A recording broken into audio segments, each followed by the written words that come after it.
Temos presidente novo nos Estados Unidos. O que nós tem a ver com isso, Edgeide? Tem algum impacto aqui pra gente, pro Brasil, para Mato Grosso? Bom dia, seja bem-vinda. Bom dia. Só tudo, né? Só tudo e mais um pouco. Mais um pouco, exatamente. O Trump já chega deixando o dólar lá nas alturas, aí depois vê que ele não é tão assim, não veio com uma vontade tanto de impactar todo mundo. Então, gerou uma calmaria ontem o dólar deu aquela recuadinha. Mas assim, deixando um pouco a questão dos costumes que ele vem traçando de maneira diferente do que o mundo vem rodando, né? A gente está percebendo que ele vai fazer algumas barreiras e essas barreiras têm muita coisa a ver com a China. E aí, você está com as duas maiores economias do mundo, isso reflete na gente. Com certeza, né? O agro tá diretamente relacionado, porque nós estamos com a alimentação do globo aí, uma boa parte passa por nós aqui, né? Nós produzimos, então a gente está nesse espaço de espera do que vai vir aí, mas a gente já percebe que ele consegue fazer oscilações muito grandes, tanto no mercado de cripto quanto no mercado de atividade econômica em si, com a queda ontem do dólar. Talvez as pessoas falaram assim, olha, eu acho que o dólar vai dar uma arrefecida, mas assim, vai baixar, mas eu acredito que, Bruno, na hora que o negócio começar, esse dólar eu acredito que vai disparar de novo. Lembrando que nós estamos em janeiro, então as coisas de Brasília estão calmas também, né? E isso também fez ontem com que o dólar desse aquela recuada, mas eu não acredito que isso vai ficar por muito tempo, esse dólar abaixo de 6. Alguma curiosidade ainda, Pedro Panoc, sobre esse assunto? Fica à vontade. Daqui a pouquinho o doutor Bruno vai dar um bom dia novamente aqui para a nossa audiência. Pois é, Edgeide, nós tivemos a questão da inflação e aí o ministro da Casa Civil recentemente deu uma declaração, também o ministro da Agricultura, o pessoal da área da Agricultura. Cesta básica está entre ali um dos vilões, mencionou ali alimentos de uma forma geral. Depois ele até disse que ia tomar uma determinada atitude, voltou atrás, falou o termo não era nem esse, né? Fazer uma intervenção. Como é que fica? O que a gente pode esperar daqui para frente em relação, especialmente essa questão de preço de alimentação no Brasil? Então, né, aconteceu uma situação interessante essa semana, que foi o seguinte, começaram a questionar o IBGE. E o IBGE que faz o principal cálculo de inflação, né? E aí, assim, as pessoas percebendo que o preço estava maior dos alimentos, foi feito então um corte, e expôs-se o corte, enquanto a inflação geral do Brasil deu 4,83, a inflação de alimento deu 7,6. E aí, quer dizer, o que está acontecendo? Sem contar toda a situação que eu venho acompanhando do IBGE com relação a questões de dados e informações que estão sendo lançados. E aí tudo isso acabou refletindo, e aí vai segurar preço, não vai segurar preço? Nós já estamos segurando o preço de combustíveis, não houve repasse dos preços de combustíveis, aí veio questionando que não repassou porque tinha uma gordura de outros momentos que repassou demais, então dá para segurar. E a gente sabe que é estopim para muito desequilíbrio econômico, você ter dólar elevando e combustível ao mesmo tempo elevando também, então isso carrega toda a economia para frente, né? E ouvi uns comentários, Pedro, que sim, ele está questionando aí, talvez continuar segurando o preço de combustível, segurar o preço de alguns alimentos, porque isso impacta a mesa do brasileiro, impacta a questão econômica de todos nós, e já observando que no preço de alimentos específico, no corte atual, já está mais caro do que a média da inflação geral. Qual que é o ponto que eu vejo nisso? O sinal está amarelo para o governo, porque se ele não controlar a parte da inflação, ele provavelmente vai ter dificuldade de se reeleger. É só lembrar do que aconteceu com Dilma, né? E a gente tem, eu acredito que uma questão que todo mundo, todos os economistas, os analistas de mercado falam, essa inflação é do lado da demanda gerada por esse excesso de gastos do governo. O governo está gastando demais. O governo libera recursos fora da geração normal de produção, que é do PIB. E isso vai impactar aumento de demanda em relação à mesma oferta, preço eleva. E aí ele vem dizendo agora que vai tentar segurar alguns itens. Isso que está correndo. E no meio desse caminho todo, esse burburinho todo, a gente ainda tem a questão do IBGE, que é o que faz o principal cálculo de inflação. Então a gente tem que estar olhando isso mesmo. Tá na hora de fazer aquela pausa, Pedro Panocchi? Vamos tratar das heranças daqui a pouco? Das heranças? Pedro Panocchi está preocupado. Podemos começar, já porque podemos? mais então uns dois. Fica à vontade, Edgeide, para reapresentar aí o nosso convidado e trazer detalhes aí do que a gente vai tratar também nessa manhã. Beleza. Eu vou dar uma introdução aqui, né, Bruno, para a gente conversar sobre as questões das heranças. Uma das coisas que aconteceu já em janeiro foi o presidente Lula sancionou reforma, né? A parte geral da reforma, gente, não foi assim, só o geral mesmo, né? E tá faltando os trâmites, como é que vai ser feito, de que maneira vai ser, por exemplo, cashback, ninguém sabe até agora como que vai fazer o tal do cashback e se supõe que é 28% a alíquota máxima.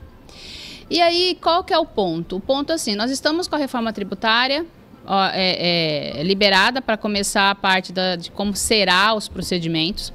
Já se sabe que 2025 vai ser um ano de ajustes desses complementares, dessas leis complementares, que 2026 começa um período de transição e em 2027 o negócio pega mesmo. Então, nós estamos nesse processo.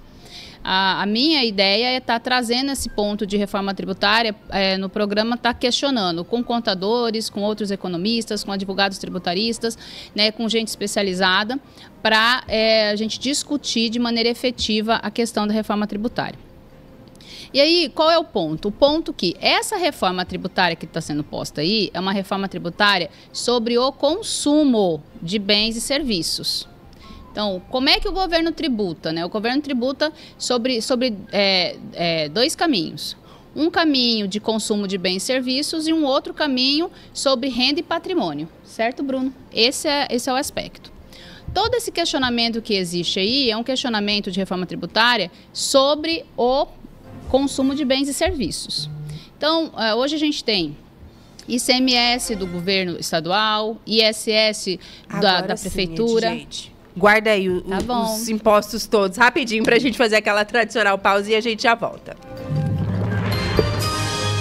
Acompanhar o repórter, mas você falava aí da questão das reformas, né? Algumas mudanças que nós já tivemos e você estava trazendo um apanhado aí dos impostos todos. Fica à vontade. Isso, exatamente. Então a gente tem tanto os impostos estaduais, quanto os municipais, quanto os federais, e todo esse grupo de impostos era para ser um só imposto, viraram 2 impostos, praticamente 3 impostos, porque tem o imposto do pecado também.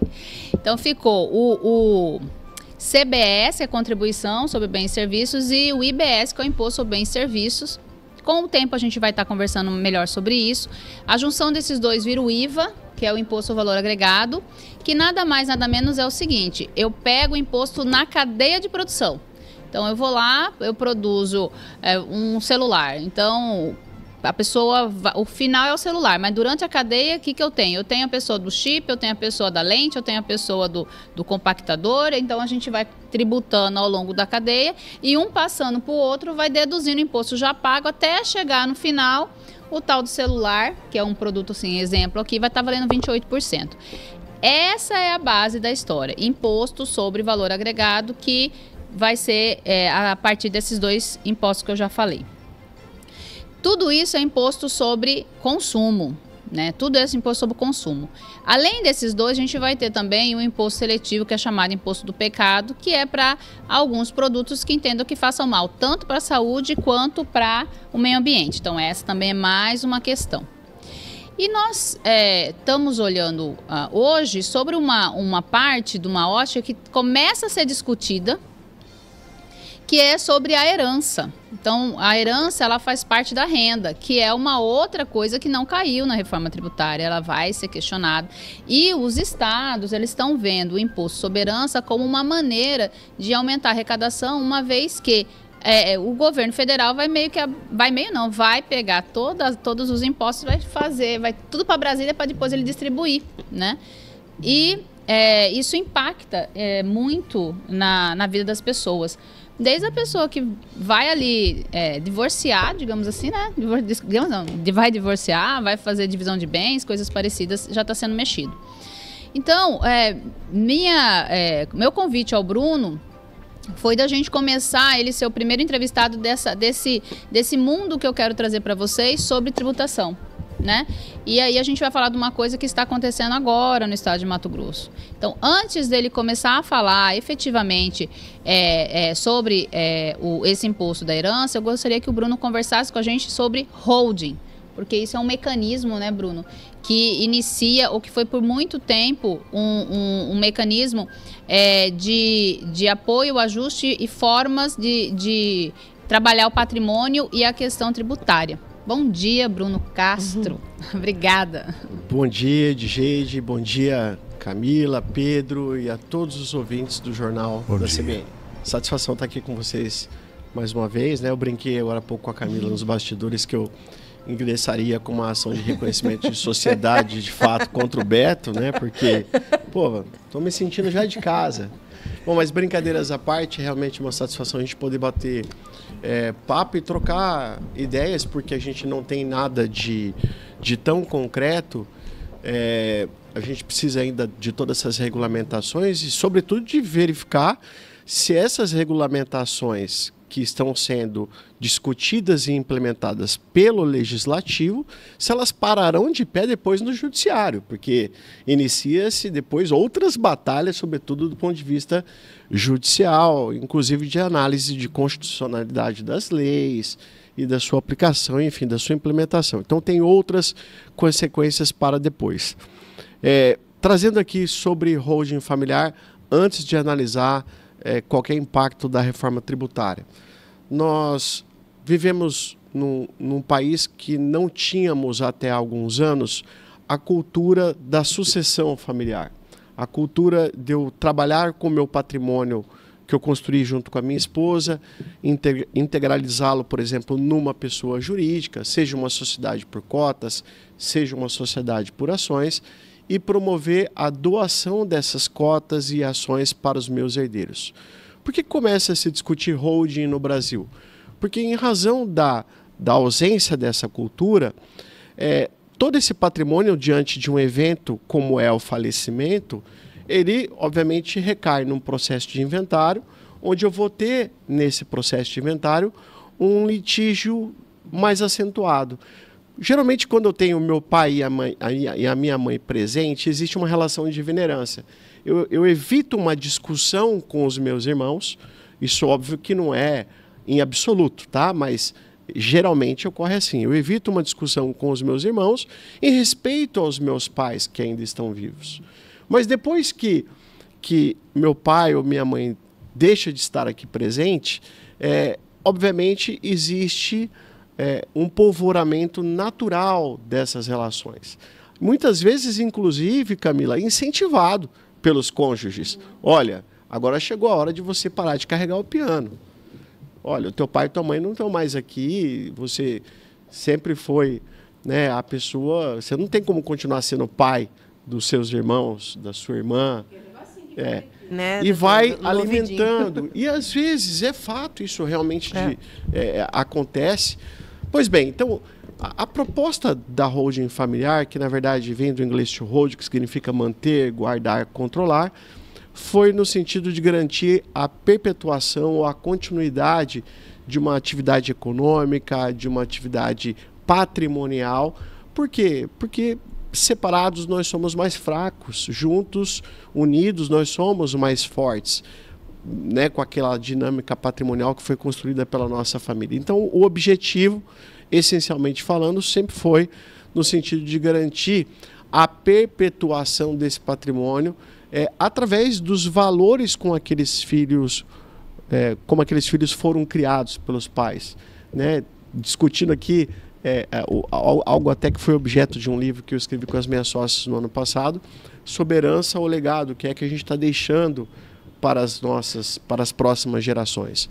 Então a holding ela entra como um grande instrumento, uma ferramenta importantíssima para antecipar esse processo de doação, garantindo o usufruto vitalício ao patriarca, à matriarca, ou seja, eles no controle patrimonial de tudo, mas antecipando para que amanhã a gente, num processo de inventário, evite esses desgastes que dilaceram a família, que dilaceram uma empresa, que vai demandar um alto custo financeiro e emocional.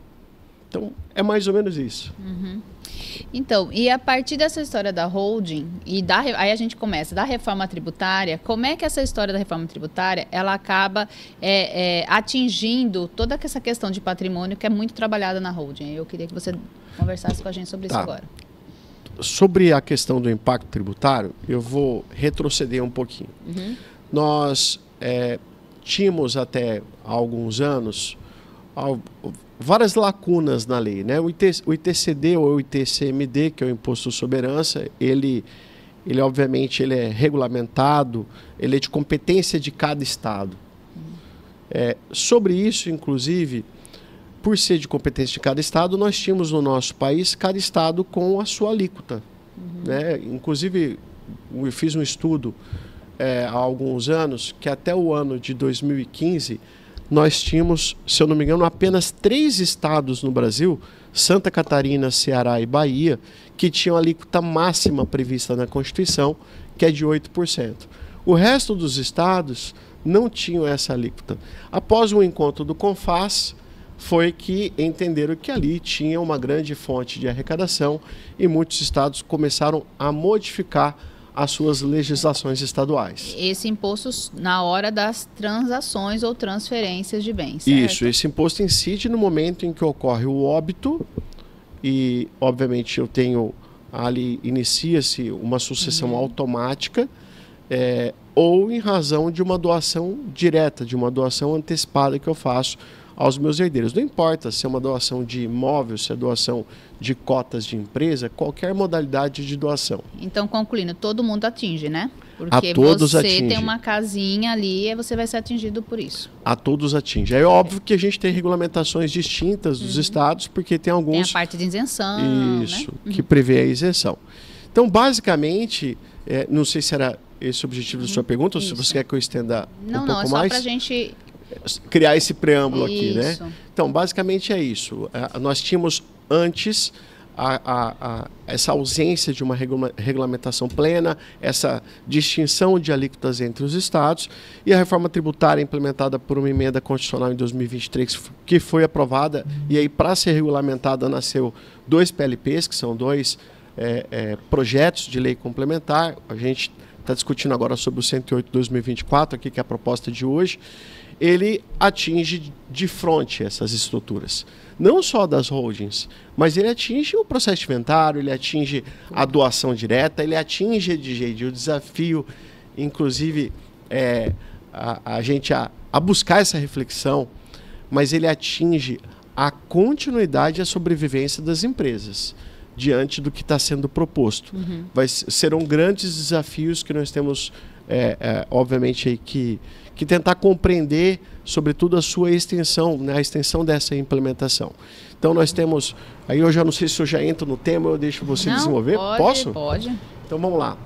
Nós temos alguns grandes desafios e é muito importante que fique claro que isso não está 100% aprovado. O PLP 108 de 2024 foi aprovado em agosto do ano passado na Câmara dos Deputados. Esse projeto foi encaminhado para o Senado Federal, estão tendo inúmeros destaques e existem inúmeras instituições debatendo esse projeto no Senado Federal, inclusive a Confederação Nacional das Indústrias e outras instituições. Enfim, há uma preocupação dos impactos que esse imposto em específico, que é o Imposto sobre Herança, pode causar. Mas ele traz algumas regras mais clarificadas que é importante a gente analisar. Eu até brincava ali com a Edgede agora há pouco que ela não pode divorciar. Né? Falei assim, gente, você não pode divorciar porque agora a gente tem uma regra mais clara, né, sobre o divórcio. Você também não, viu, Bruno? Eu piorou, né? A minha vida fica pior ainda. A minha vida piora porque quem vai fazer o valuation do meu escritório com certeza vai ser Edgede contra mim. Eu não tenho dúvida disso, né? Bom, mas enfim, o que acontece? Já existe hoje, mas não é tão claro. E não existe um controle do Estado sobre o que eu vou falar agora.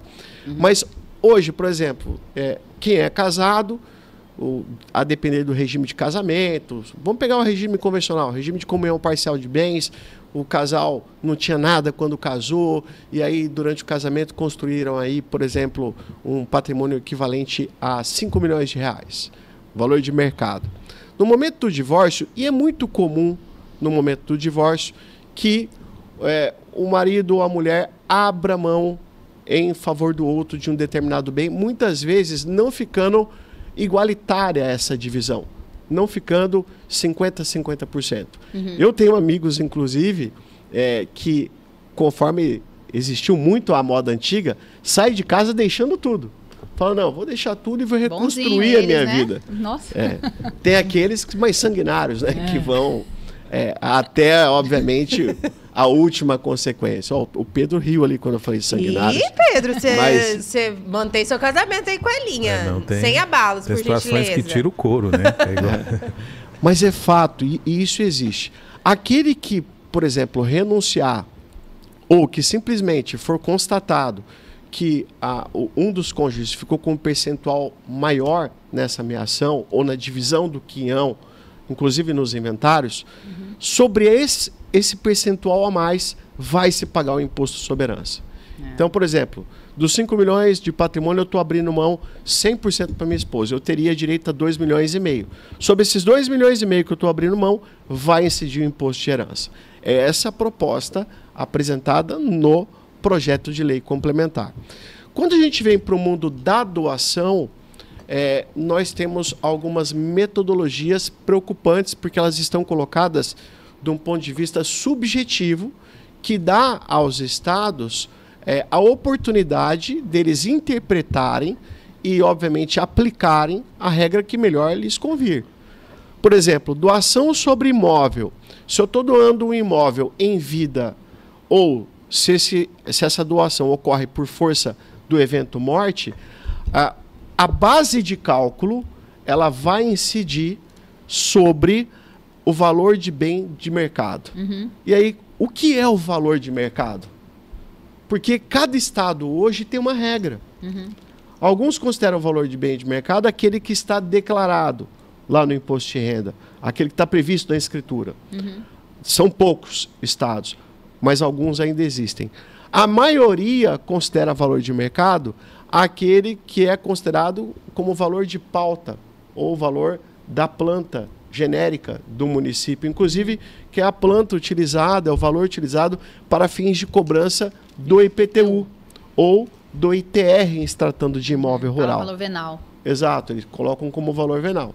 Que em vários municípios ainda se encontra abaixo efetivamente do valor de mercado. Agora, se a interpretação for que cabe ao Estado promover uma avaliação, em tese, ele vai desenvolver uma parceria com alguma instituição para poder promover, e me parece que é nesse sentido, inclusive, que o Estado do Mato Grosso quer caminhar, promovendo uma parceria, se eu não me engano, inclusive, com a Universidade Federal do Estado do Mato Grosso ou com a Unicelva, para poder buscar esse valor de mercado. E aí nós temos algumas preocupações. Por quê? O valor de mercado, ele é subjetivo ainda. Por que ele é subjetivo? Porque diante de uma necessidade de venda, aquele valor de mercado, por mais que ele tenha um valor de mercado, eu vou dar um exemplo aqui de um carro. Se eu pegar hoje o meu carro na tabela FIPE, eu não vendo pelo valor da tabela FIPE. Mas essa tabela FIPE é o valor de mercado, que inclusive é o valor que é cobrado o meu IPVA. É o valor seguro que é utilizado para a incidência do seguro, né? Exato. Mas eu não vendo. A venda no valor de mercado real, ela está muito abaixo da tabela FIPE e depende do estado que está sendo vendido aquele veículo, do modelo. São muitas variáveis. Se eu tiver com pressa para vender, eu preciso baixar desse valor diante de uma necessidade. Então, veja, o Estado, a partir do momento que ele, diante dessa subjetividade, ele pode atribuir um valor de mercado que ele bem entender, será que é justo esse tratamento para o contribuinte? Né? Porque a probabilidade de aumentar o que está posto. Né? A alíquota é indiscutível. A alíquota ela já está prevista na Constituição, que o teto é de 8%. Ele vai ser de 8% para todos os estados para evitar a guerra fiscal. Ela é progressiva, ela tem que ser progressiva, isso está previsto no PLP 108. O maior problema que nós encontramos hoje é a base de cálculo. Ó, eu estou dando um exemplo. Vai incidir o imposto. Onde vai incidir o imposto. Eu estou dando exemplo sobre imóvel. Eu vou pegar aqui uma outra problemática desse projeto de lei complementar. Em tese, hoje, no local que eu constitui uma empresa e que eu vou, por exemplo, promover a doação de cotas, olhando aqui para uma holding ou para uma empresa convencional, o que vai acontecer? Eu vou promover a doação de cotas. Certo. Em tese, essa doação de cotas, ela tem que ser avaliada pelo que está descrito no projeto, pelo estado onde essa empresa possui domicílio fiscal. Só que, se nessa empresa possui imóveis, esses imóveis, o imposto tem que ser pago proporcionalmente onde esses imóveis estão. Então, eu tenho uma empresa sediada em Cuiabá, onde eu tenho imóvel no estado de São Paulo, no estado da Bahia, no estado do Tocantins. Qual é a proposta que está nesse PLP? Que eu tenho que recolher proporcionalmente o respectivo valor do imposto desses imóveis nestes respectivos estados. Primeiro, o que é proporcional? Vou ter que desenvolver essa fração. Segundo, cada estado tem autonomia para poder regulamentar o seu ITCMD, mesmo que aprovado depois desse PLP. Qual é a segurança jurídica que nós teremos com tratamentos tributários distintos? Então, nós começamos de novo a ter uma necessidade, talvez, de um olhar mais sensível para essa situação. E nesse movimento todo, a gente vai de novo para uma questão da semana passada, que foi muito em relação a PIX, né? Que é assim, olha, o governo está olhando, o governo está vendo, as transações estão sendo monitoradas. E aí, mesmo ano passado, o governo tendo arrecadado aí, aumento, né, de arrecadação em torno de 10% em relação ao ano anterior, e mesmo assim a gente ficando com déficit nas contas públicas, né, mesmo aumentando, a vontade de arrecadar cada vez maior, né? Porque aí você vê em todos os lugares, em todas as formas, você tem todo um novo cenário para impostos sobre o consumo de bens e serviços, e aí você começa a ter um novo cenário também para a parte de renda e patrimônio, né? Então, todos os lugares estão ali falando, eu quero o meu pedaço da tua renda. Todo mundo quer se garantir, né? Ninguém quer perder no final do dia. Agora, Edgeide, eu queria fazer uma abordagem que eu acho que é o ponto central aqui do nosso bate-papo. E eu acho que não tem pessoa mais qualificada do que você para poder interpretar as consequências do que eu vou trazer aqui agora para as empresas que pensam em longevidade, que pensam na sua continuidade. E pessoal, falando honestamente aqui para vocês, nós precisamos olhar para os empresários como pessoas essenciais para a sustentação da nossa economia. Eu falo principalmente das empresas que buscam trabalhar de forma certa, que pagam seus impostos, que geram empregos, que possuem, que cumprem as funções sociais do que é proposto para o exercício da atividade empresarial. Eu tenho uma preocupação muito grande, mas muito mesmo, com uma redação, na minha opinião, colocada inclusive de forma maldosa nesse projeto de lei complementar. Está previsto no artigo 175, inciso 2, que já está aprovado na Câmara. Falta, obviamente, a aprovação do Senado, vão ter muitas discussões, mas como é um projeto que já passou por uma das casas, ele nos traz preocupação. Ele diz que nas doações de cotas de empresa, isso ocorre tanto no inventário, quanto na doação antecipada numa holding familiar, por exemplo, ou qualquer modelo de negócio. Se eu tenho uma doação de cotas ou ações de qualquer empresa, ações não negociadas em bolsa de valores. Que ações negociadas em bolsa, você vai pegar o valor da ação a valor de mercado. Isso. Mas, em se tratando de ações, geralmente de empresas de capital fechado, ou que não circulam essas ações no mercado de valores imobiliários, mas vou pegar aqui, tipicamente Mato Grosso, geralmente sociedades de natureza contratual, limitadas, né? Nós temos a seguinte regra. Seria permitido uma avaliação a valor de mercado sobre o que compõe esse patrimônio líquido, ou seja, eu estaria desprezando o patrimônio líquido descrito lá no balanço patrimonial dessa pessoa jurídica, para que o Estado faça uma avaliação dos bens corpóreos e também incorpóreos. Eu nunca vi nada igual. Nem o nosso Código Civil prevê numa regra de dissolução de sociedade, de maneira clarificada, mesmo com o Código de Processo Civil de 2015, que trouxe uma complementação nas dissoluções de sociedade, uma regra tão complexa, porque você vê realmente a ânsia exclusiva da arrecadação.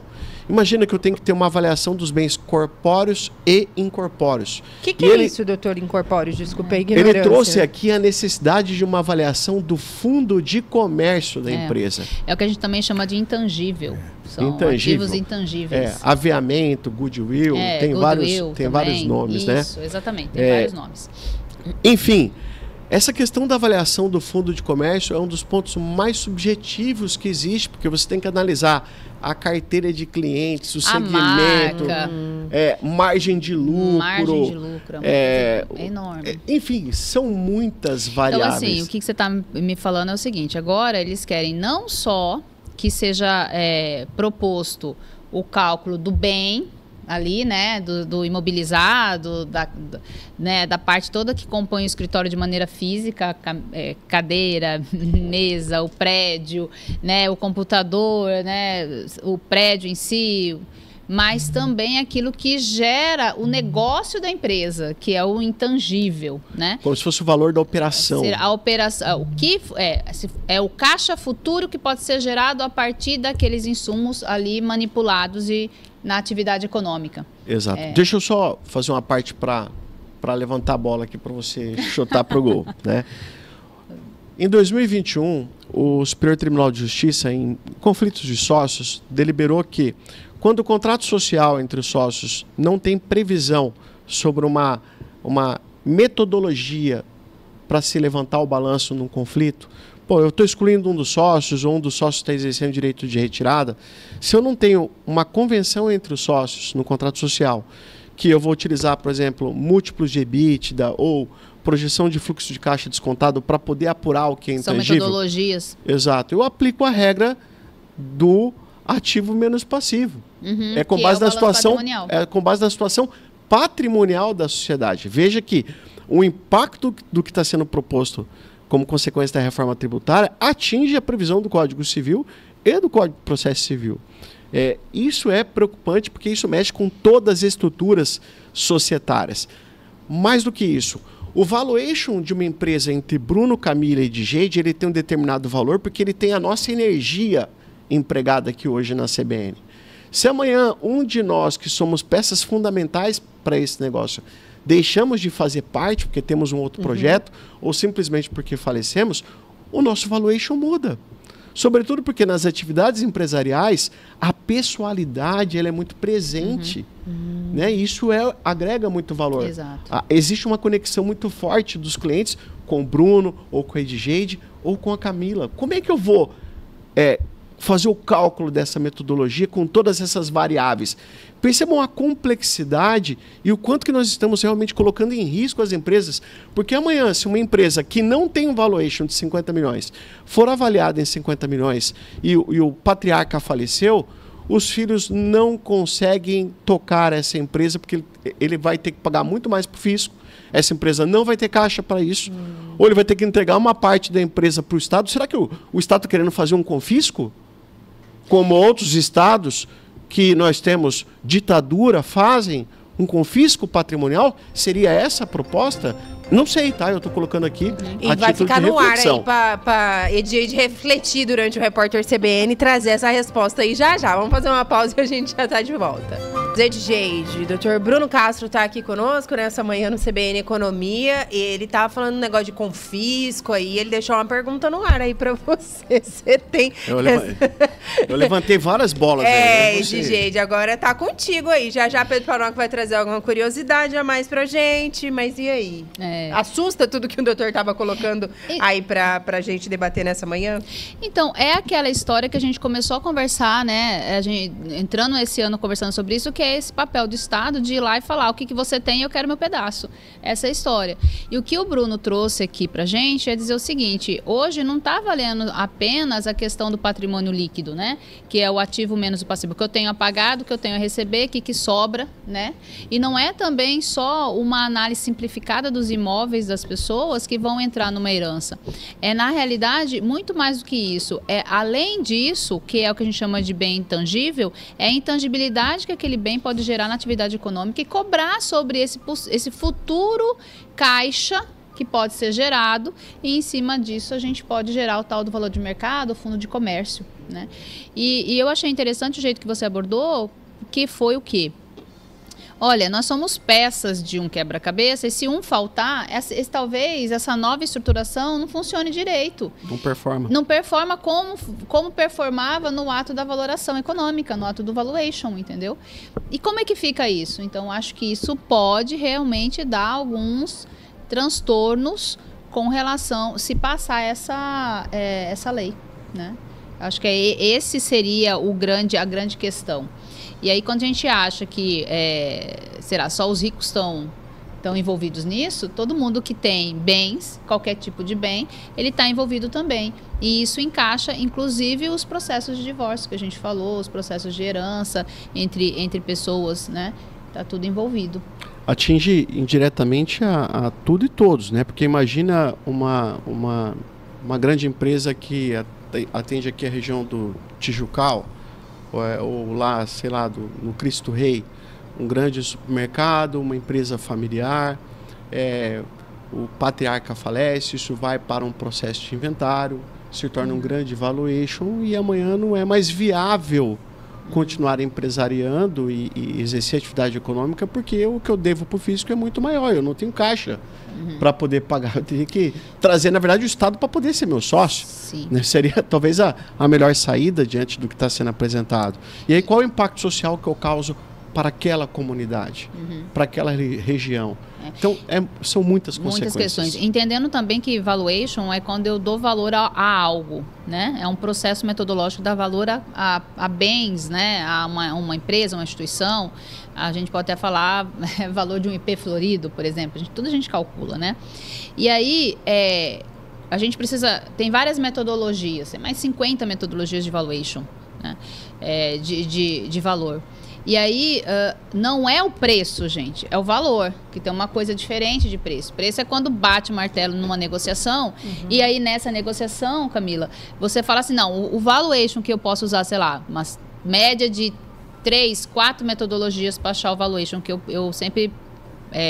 quando eu faço valoração, eu faço isso. Eu não aplico uma metodologia, eu aplico no mínimo umas 3 metodologias para chegar numa média, né? Porque senão fulano fez e deu tanto, ciclano fez e deu tanto. Falei, não, já faço umas 3, 4 para falar, ó, todo o conjunto dessa ópera deu uma média de X, né?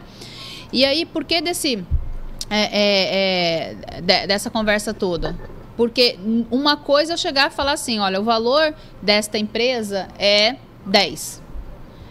Mas quando ela vai à negociação, o 10 é um ponto inicial de uma negociação. Ela pode ser vendida a 8, comercializada uma parte dela, uma fatia, como ela pode sofrer ágil e ir para 12. Então, o 10 é só um começo de um caminho de negociação. E isso agora está sendo trazido para dentro dessas questões para ser encaminhado como base de tributo. E perceba que a proposta dessa lei complementar, que é uma lei federal, ela estabelece essas balizas para que cada estado faça a sua regulamentação por ser imposto de competência exclusiva dos estados. Ela define, inclusive, no início da oração do inciso 2 do artigo 175, que deve ser utilizada uma metodologia idônea. Você acabou de dizer que tem mais de 50 metodologias. Mais de 50. Qual vai ser a metodologia? A melhor para o contribuinte ou a melhor para o Estado? Exatamente. Né? Então, eu tenho assim bastante temor. E aí, obviamente, a gente fica num limbo hoje para dar uma resposta assertiva de qual é esse futuro. Eu acredito, inclusive, que nós estamos, nesse momento, diante de uma grande janela de oportunidade, considerando que essa lei ainda não foi aprovada e que o Estado do Mato Grosso, que foi objeto do bate-papo que eu tive com a Camila na segunda, ele teve uma derrubada de veto e foi regulamentado na Lei Complementar 798 de 2024, que apura-se esse valuation com base no valor contábil, que é a regra, inclusive, compatível com as normas internacionais de contabilidade. Eu até defendo, Edeide, que, poxa, mas tem fraude, é um balanço que não corresponde à realidade. Bom, aí existem instrumentos para isso, inclusive a instauração de um procedimento de fiscalização, para analisar se existe alguma fraude ou não. Eu acho que existem outros mecanismos e outras formas de se apurar, mas não é jogar todo mundo dentro de uma vala comum e presumir que todo mundo frauda. Então, assim, a questão para arrematar é isso. Nós estamos de olho em todo esse processo que está tendo, como o Bruno falou. A economia, ela precisa, nos agentes econômicos, né? Eu, você, todos nós aqui, precisamos entender o que está acontecendo em termos de impostos para que a gente não é pego de surpresa, porque a movimentação está sendo muito alta, sabe? Muito grande em todos os entes para querer pegar uma parte da nossa renda para eles. Deixa eu mandar um abraço aqui, Jade, antes da gente caminhar para a reta final, ver se o Pedro tem alguma pergunta. Tem uma dúvida do Júlio César sobre o que você falou lá no início, mas o Ângelo Fabrício está por aqui, mandando um alô para todos vocês. O Wanderson, acho que é Wanderson, ou o Anderson e o Lorival estão ouvindo lá na Nova Náutica, mecânica de embarcações. Pediu para mandar um alô para eles também. Mandou um bom dia. Esse aqui você conhece, doutor Bruno? Bruno Dias Anquete? Você conhece? Ele mandou aqui para o senhor saudações palmeirenses. Qual que é o time do senhor? É Palmeiras também? Eu sou palmeirense. Nem tá feliz, né? Nenhuma novidade. Ganhamos ontem do Santos. O Santos é um verdadeiro filho do Palmeiras, né, Pedro Panoc? Meu Deus do céu, pode vir Neymar, sem Neymar e segue tudo normal. Um abraço, então, pro teu xará, o Bruno. Um abraço, Bruno. Tá aqui mandando um abraço, diz que tá acompanhando a nossa entrevista pelo YouTube, e também lá pelo YouTube o seu Ageu Miranda passou por lá. O Alex Lili, ele tá perguntando aqui a Edgeide e ao Dr. Bruno também se existe diferença entre imposto e taxa. Tem diferenças? Quem vai contar para nós quais são as diferenças? Dr. Bruno ou Edgeide? Fique à vontade, Edgeide, o quadro é teu. Então, o imposto é algo direcionado, né? Você tem o fato gerador e aí você tem o imposto. A taxa é em cima do seu consumo, né, Bruno? A taxa ela vai ser de um serviço, muitas vezes. Geralmente um serviço prestado pelo ente público. Por exemplo, taxa de lixo, taxa de iluminação. É alguma prestação do serviço do ente público para o contribuinte. Agora o imposto é muito mais amplo, né? O imposto é sobre a renda, é sobre o patrimônio, é sobre o consumo. Né? Sobre aquilo que você produz. E é o fato gerador. Mas em resumo, tudo você vai ter que pagar, tá? Em resumo, você paga. Você paga o tributo, você vai pagar contribuição, a taxa, você vai pagar a contribuição, né? E o Júlio César, ele diz que tem um pé atrás com relação às metodologias que o IBGE usa para afirmar os seus relatórios. Sobre questão do desemprego e sobre inflação, parâmetros parecem não bater com a realidade. Estou errado? É a pergunta que o Júlio faz aqui. Eu não tenho nenhuma dúvida sobre o que o IBGE faz. Ponto. Isso é uma questão. O que, vida inteira, sou economista há 26 anos, vida inteira eu usei os métodos. A gente tem, eles são muito transparentes, eles mostram pra gente, eles apresentam os dados, a base de dados, as planilhas, então eu não tenho. O que a gente está percebendo agora é que nesse exato momento aí, essa conversa já tem mais ou menos uns 2 anos, existe talvez tentativa talvez de manipulação e eles estão brigando bastante. Os técnicos do IBGE, que são maravilhosos, estão ali questionando muito que não vai ter e não tem nenhum tipo de manipulação de dados. E eu acredito nesses técnicos, a vida inteira eu trabalhei com eles. Muito bem. Tem dúvidas, Pedro Paron, aqui antes da gente encerrar nosso bate-papo, passar aqui para as considerações finais do Dr. Bruno e da Jade? Não, rapidinho. Diante de tudo que foi colocado, doutor Bruno, claro que tem um período de transição, né, dessas questões todas tributárias que o senhor mencionou. Mas diante disso é importante fazer um planejamento, né? Como é que as holds, enfim, as famílias já devem se programar, levando em consideração que, de certa forma, vai acontecer essas mudanças aí tributárias? Exato, Pedro. Eu acho que é importante nós estarmos sempre atentos às modificações das legislações. É importante a gente entender quando surgem as janelas de oportunidade. Hoje, nós não temos ainda nenhum amparo legal para tributação e avaliação, né, considerando uma avaliação a valor de mercado que atinja o intangível, que nós chamamos aqui de fundo de comércio.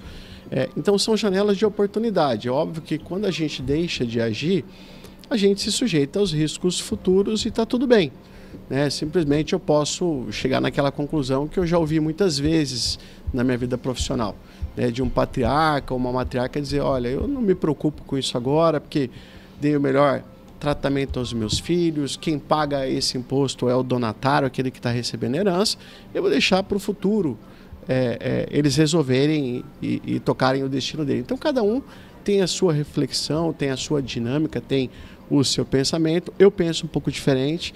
Eu acho que quando a gente constitui uma família, quando a gente cuida e conduz os nossos filhos na vida, a gente vai construindo e pautando os valores comuns daquela família, valores que são afins aos nossos, né, a todos os nossos ouvintes aqui da CBN. Então penso que a gente planejar, a gente buscar sempre um cenário menos oneroso e que seja licitamente possível é sempre o melhor caminho. Muito bem. Mais algum detalhe? Jade e Dr. Bruno, fiquem à vontade. Okay. Quero agradecer mais uma vez a presença do Bruno aqui, né, que ele traz essas questões, um advogado ligado à pauta empresarial, que está ali sempre atendendo, né? E aí, obrigada por mais uma vez essa parceria aqui. Tá bom? Muito obrigado, Edjeide, pelo convite mais uma vez, a Camila, ao Pedro, a todos os ouvintes da CBN. E dizer que tudo que eu coloquei aqui são reflexões, né, para que a gente continue meditando sobre isso. Não tem verdades absolutas, a gente estimula alguns pontos, porque a gente efetivamente não tem uma lei aprovada, mas a gente se preocupa com esses projetos. Mas é isso, muito obrigado e um bom dia a todos. Obrigada, doutor, pela companhia aqui mais uma vez. E obrigada, Edjeide. Semana que vem tem abalos pra gente? Já dá para adiantar vamos conversar segredo? Um pouco. Não, vamos conversar um pouco sobre agro. Muito bem. Semana que vem. O povo tá contestando, né? O Pedro Paron aqui até trouxe alguns detalles mais cedo, os né, dados Pedro? da Conab, a né? ProSoja contestando aí, falando que não vai ter isso aí de safra recorde mais uma vez, não, por conta da questão das chuvas, da chuva, né? Sim, eu tem vi muitos prejuízos. Esses O dados Pedro são mais até falou um pouco atualizados. mais Eu vi sobre esse algumas assunto metodologias cedo. falando que até março vai estar chovendo bastante. E isso vai... Nós estamos em... Uma parte já está colhendo, né? Tá esperando, então... Pode ser que não venha essa safra aí que estão esperando. Tem municípios no sul, no Rio Grande do Sul, com relação à soja, que perdeu 50% já. Então, a coisa não está tão bonita assim. Exato, o Pedro trouxe alguns detalhes pra gente um pouquinho mais cedo, né, Pedro? Acho que é uma matéria do Estadão, né? Tô até buscando aqui, é uma matéria do Estadão, com base em uma nota que foi publicada pela ProSoja, né? Falando, questionando essa nota divulgada aí nessa semana, questionando essas previsões de safra recorde para soja. A ProSoja, ela traz detalhes, né? Ela traz números, né? Até porque acompanha isso mais de perto, né? Esses números iniciais. Desculpa, gente, pode ir. Eu só quero dizer o seguinte, é normal esse movimento deles estarem reposicionando safra, tá? Então a Conab faz, o IBGE também, às vezes o dado do IBGE não bate com o dado da Conab, e ao longo, né, dessa questão climática, ou vai chover ou não vai chover, que ano passado foi exatamente o oposto, é normal esse reposicionamento de safra. E também eu acho super válido as confederações, né, as instituições ligadas ao agro estar acompanhando isso, sim, Porque se vier a super safra, vai ser um alívio para o governo com relação a preço de alimentos. Se essa super safra não vier e a gente vai ter um destino muito grande para exportação, vai ter uma pressão maior sobre o preço dos alimentos. Então, existe uma busca pelo governo, de uma busca não, né? Eles estão querendo que venha essa super safra de qualquer jeito para tentar mitigar o problema da inflação que está posto. Nós estamos com problema de inflação, né? Está posto, principalmente de alimentos. E aí você vem a Conab dizendo que vai ter, não vai ter. Então, você percebe que tá tendo murmúrios com relação a dados. Só que, assim, historicamente, toda vez a Conab solta um número, depois ela volta atrás, porque vai tendo reposicionamento de acordo com que vai embarcando a safra, né? Só que o negócio está muito mais forte esse ano. É que esse número também é significativo, né? Se fizer uma comparação, acho que por isso a nota da ProSoja nesse aspecto, né? Porque a mudança foi muito significativa diante do volume de chuva que caiu sobre o estado nos últimos dias. E vai continuar chovendo, pelas estimativas que que eu estou acompanhando, até março está chovendo bastante. Tem até, inclusive, uma previsão de atraso em relação àquela safra do milho, né? Que se planta ali.